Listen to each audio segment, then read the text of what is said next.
નમસ્કાર દર્શક મિત્રો, ફોકલ પોઈન્ટ બાય અજય મટના આજના એપિસોડમાં આપણે ચર્ચા કરીશું કે માંડ ઈરાન અને અમેરિકા વચ્ચે યુદ્ધ વિરામ થયું હતું ને દુનિયાભરમાં એક પ્રકારે શાંતિનો માહોલ થયો હતો. ક્રૂડ ઓઇલ 100-120થી ઘટીને $70 સુધી આવી ગયું હતું, પરંતુ મંગળવારની મોડી રાત્રે અમંગળ ઘટના બની અને અમેરિકાએ ઈરાન પર એક સાથે 80 જગ્યાઓ પર હવાઈ હુમલાઓ કર્યા, જેમાં ખાસ કરીને હોર્મુઝની ખાડી છે, બંદર અબ્બાસ છે, એ સહિતની અનેકવિધ ઈરાનની જગ્યાઓ કે જ્યાં એમના યુદ્ધના ઠેકાના હતા, એમની એર ડિફેન્સ સિસ્ટમ હતી, એમના રડાર હતા, એમના ઇમ્પોર્ટન્ટ ઇન્ફ્રાસ્ટ્રક્ચર હતા, મિસાઇલ બનાવવાના કેન્દ્રો હતા. એ બધી જ જગ્યાએ 80 જગ્યાએ ચૂન કે અમેરિકાએ એકાએક હવાઈ હુમલા કર્યા.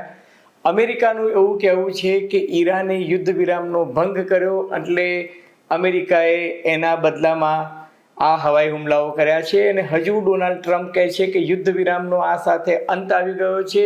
ઈરાન સાથે હવે મંત્રણા કરવાનો કે વાતચીત કરવાનો કોઈ અર્થ નથી. અમેરિકાએ ઈરાન પરના જે કોઈ આર્થિક પ્રતિબંધો હટાવી દીધા હતા એ ફરી પાછા તાત્કાલિક અસરથી લાગુ કરી દીધા છે. તો આખી પ્રક્રિયામાં મૂળ વાત જોડો ક્યાં ડંકતો હતો.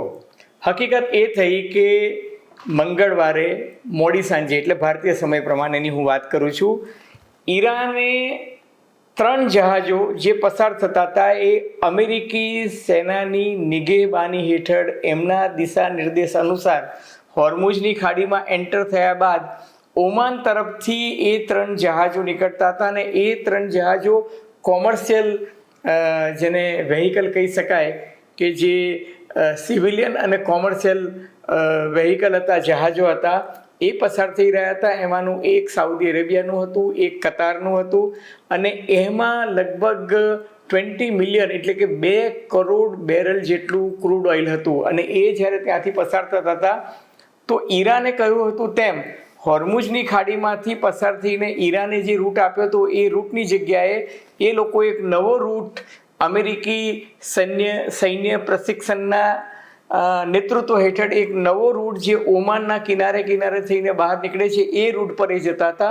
એટલે ઈરાને એમને સતત 2 વખત ચેતવણી આપી અને પછી ઈરાને આ 3 જહાજો પર હુમલો કર્યો હોવાનું કહેવાય છે.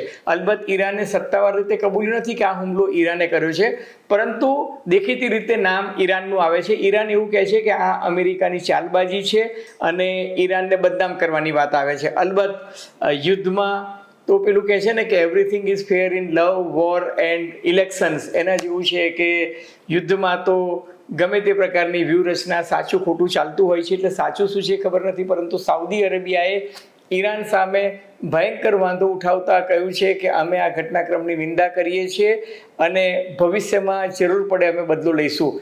નવાઈની વાત એ છે કે ઓમાને પણ પહેલી વખત ઈરાનની ટીકા કરી છે, કારણ કે અત્યાર સુધી ઈરાન અને ઓમાન એ બંને કિનારાની આમને સામને છે અને ઈરાન અને ઓમાન વચ્ચે સારી દોસ્તી હતી. બલકે આયાતલ્લા અલી ખામેનાઈની જે અંતિમ યાત્રા હતી એમાં ઓમાનના સિનિયર નેતાઓ ઉલટભેર ભાગ લેવા જોડાયા હતા. અને આજે એક એવો સમય હતો કે જ્યારે આયાતુલ્લા અલી ખોમેનીની જે અંતિમ યાત્રા છે એ ઈરાકના નજફ શહેરમાં પહોંચી હતી અને આવતીકાલે એમની અંતિમ વિધિ થવાની છે ત્યારે. અને ડોનાલ્ડ ટ્રમ્પે અગાઉ એવું કહી દીધું હતું કે અમે આ 7 દિવસ દરમિયાન 2 જુલાઈથી 9 જુલાઈ સુધી અમે ઈરાન પર હુમલા નહીં કરીએ. પરંતુ અમેરિકાનું એવું કહેવું છે કે ઈરાને આ 3 જહાજો પર જે હુમલા કર્યા એ યુદ્ધ વિરામનો ભંગ છે અને આ તદ્દન ગેરવ્યાજબી વાત છે. કારણ કે એવું નક્કી થયું હતું કે યુદ્ધ વિરામના 60 દિવસ દરમિયાન ઈરાન હોર્મુઝની ખાડી તમામ વાહનો માટે એટલે કે જહાજો માટે અવિરતપણે બિના રોકટોક જવા દેશે. સામા પક્ષે ઈરાન એવું કહે છે કે અમે એ વાત સાથે સંમત છીએ અને જવા દેતા હતા, પરંતુ અમારી શરતોને આધીન જ એ વાહનો અથવા તો જહાજો ત્યાંથી પસાર થશે. ટૂંકમાં મૂળ વાત એ છે કે હવે ડોનાલ્ડ ટ્રમ્પ કે જે તુર્કીના અંકારા શહેરમાં નાટોની મિટિંગમાં હાજરી આપવા આવ્યા હતા, તમને જો યાદ હોય તો સમાધાન થયું ત્યારે એ G7માં ફ્રાન્સમાં હતા. અને આજે જ્યારે એમણે કહે ને કે એક રીતે યુદ્ધ વિરામના અંતની જાહેરાત કરી દીધી અને ઈરાન સામે મોરચો માંડવાની જાહેરાત કરતા કહ્યું કે અમે ઈરાન પર 80 જેટલા હુમલા કર્યા છે અને હજી વધુ હુમલા કરવાના છે. ને હવે જે હુમલા કરીશું એ હુમલા તો સિવિલિયન ઇન્ફ્રાસ્ટ્રક્ચર પર કરીશું. એનો અર્થ એ થયો કે ખર્ગ આઇલેન્ડ પર પણ અમેરિકા હુમલો કરી શકે છે. અને ડોનાલ્ડ ટ્રમ્પ તો એવું પણ કહે છે કે અમે ખર્ગ આઇલેન્ડનો કબજો લઈ લઈશું. તો ખર્ગ આઇલેન્ડ જે છે એ ઈરાન માટે સૌથી મહત્ત્વનું આઇલેન્ડ એટલા માટે છે કે ઈરાનનું મહત્તમ લગભગ 80% વધુ ક્રૂડ ઓઇલ અને પેટ્રોલિયમ પેદાશોનું ઉત્પાદન જે છે એ ખર્ગ આઇલેન્ડ પરથી થતું હોય છે.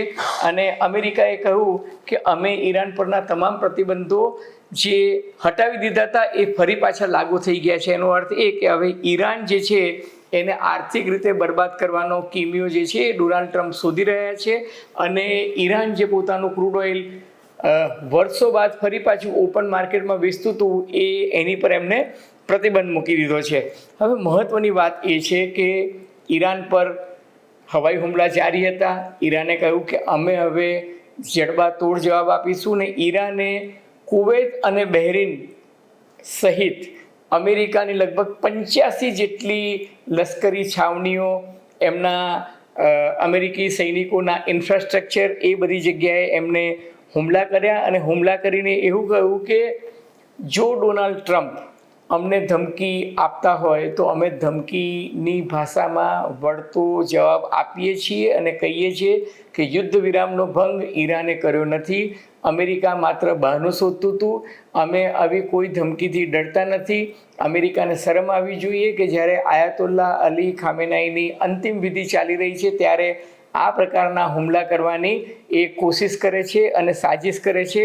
ઈરાન કહે છે કે અમે 3 જહાજોને સૂચના આપી હતી અને એ લોકોને તાકીદ આપી હતી, એમને ચેતવણી આપી હતી, અને છતાં પણ એમને હોર્મુઝની ખાડી અમારી સૂચના પ્રમાણે અમે દર્શાવેલા જે નેવિગેશન રૂટ હતા એને બદલે ચીલો ચાત્યો અને એટલા માટે શક્ય છે કે આ હુમલો થયો હશે. મહત્ત્વની વાત એ છે કે યુદ્ધ વિરામનો અંત આવ્યો છે. અને યુદ્ધ વિરામનો અંત આવ્યો છે એની સાથે ભારતીય શેર બજાર જ નહીં, દુનિયાભરના શેર બજાર જે છે એમાં ભયંકર કડાકો બોલી ગયો છે. ભારતીય શેર બજારની વાત કરું તો લગભગ 2.5% એટલે કે 1677 પોઈન્ટ ભારતીય શેર બજાર આજે ડાઉન ગયું.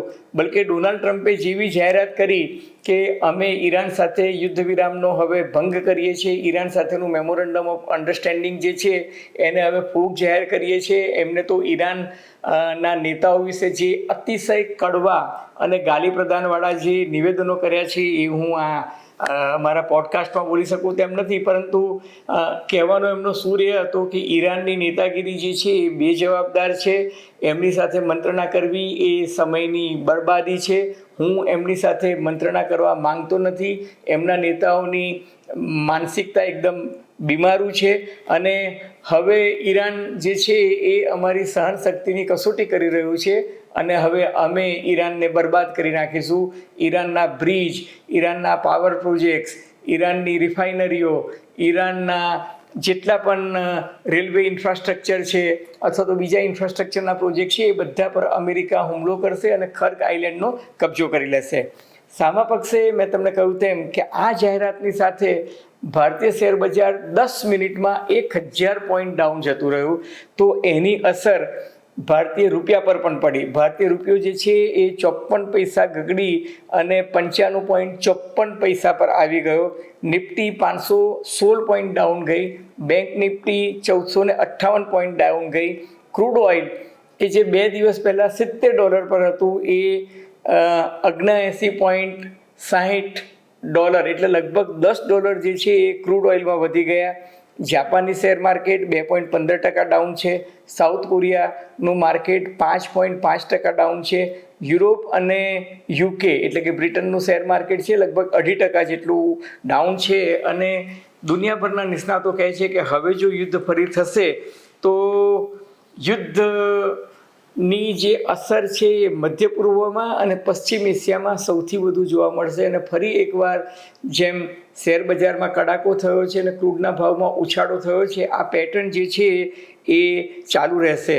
સોના અને ચાંદીની પણ વાત કરું તો આજે સોનામાં 2,500 રૂપિયાનો ઘટાડો થયો છે અને ચાંદીમાં 10,000 રૂપિયાનો પ્રતિ કિલો જે છે એ ઘટાડો થયો છે.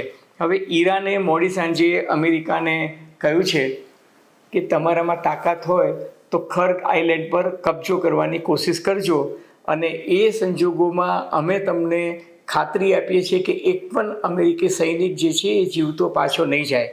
મહત્ત્વની વાત એ છે કે ડોનાલ્ડ ટ્રમ્પે આ સમજૂતીનો ભંગ કર્યો અથવા તો યુદ્ધ વિરામનો અંત લાવવાની જાહેરાત કરી.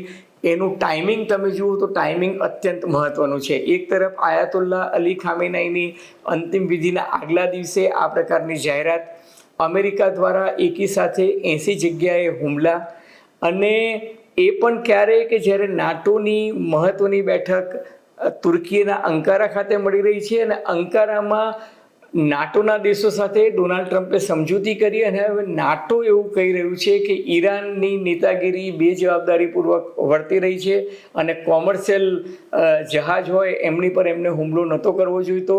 ટૂંકમાં સાઉદી અરેબિયા પણ, નાટો પણ, ઓમાન પણ ઈરાનની વિરુદ્ધ બોલી રહ્યા છે, જે સ્થિતિ અત્યાર સુધી નહોતી. જો તમને યાદ હોય તો સાઉદી અરેબિયાએ તટસ્થ વલણ અપનાવીને અમેરિકાને કહ્યું હતું કે અમે અમારી એર સ્પેસનો ઉપયોગ અને અમે અમારી જમીનનો ઉપયોગ ઈરાન પરના હુમલા પર નહીં કરવા દઈએ.